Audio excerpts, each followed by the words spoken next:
Pagbasa gikan sa basahon sa Exodo. Sa unang adlaw sa ikatulong bulan sukad sa pagbiya sa mga Israelita sa Ehipto, miabot sila sa deserto sa Sinai. Mibiya sila sa Refidim ug miabot sa deserto sa Sinai ug nagkampo sila atubangan sa bukid.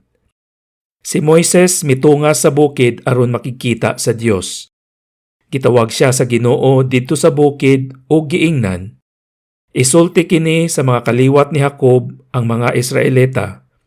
Nasaksihan ninyo ang gibuhat ko sa mga Ehiptohanon ug kun giunsa ko kamo pagdala nganhi kanako sama sa pagdala sa agila sa iyang piso diha sa iyang mga pako. Kung nagmasinugtanon kamo kanako ug magtuman sa akong sugo, mahimo kamo nga pinili kong katawhan. Ako ang tag-iya sa tibuok kalibutan ug kamo ang pinili kong katawhan. Mahimo kamong usa ka nasod nga mag-alagad kanako ingon nga mga pare, usa ka katawhan nga gigahin alang ragayod kanako.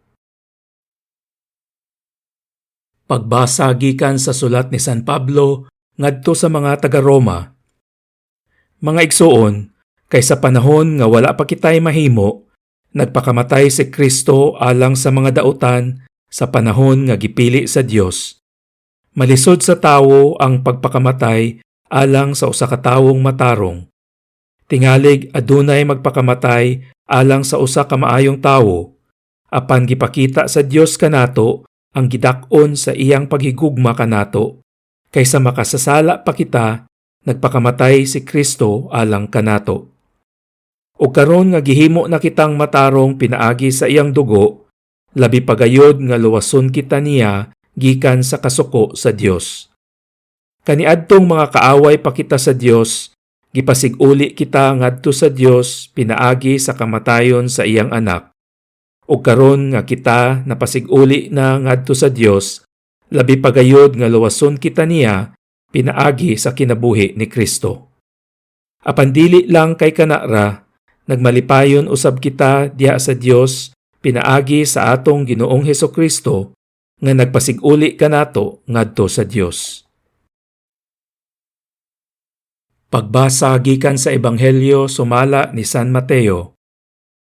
Sa pagkakita ni Jesus sa daghang mga tawo, naluoy siya kanila kay nagluyaman sila ug walay kadasig, murag mga karnero nga walay magbalantay.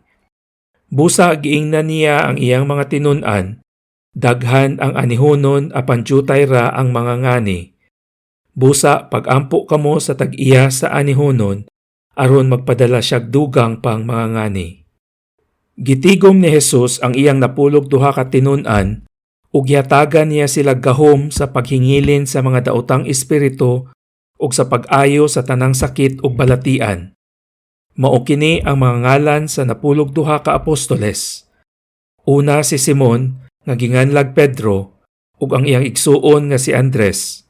Si Santiago ug ang iyang igsuon nga si Juan, mga anak ni Zebedeo. Si Felipe ug si Bartolome. Si Tomas ug si Mateo, ang kobrador sa buhis. Si Santiago ang anak ni Alfeo ug si Tadeo. Si Simon nga patriota ug si Judas Iscariote ang nagbudhi kang Jesus. Gidala ni Jesus kining napulog duha ka apostoles uban niining mga pahimangno. Ayaw kamo pag-adto sa kayutaan sa mga dili Hudyo ug sa bisan unsang lungsod sa Samaria.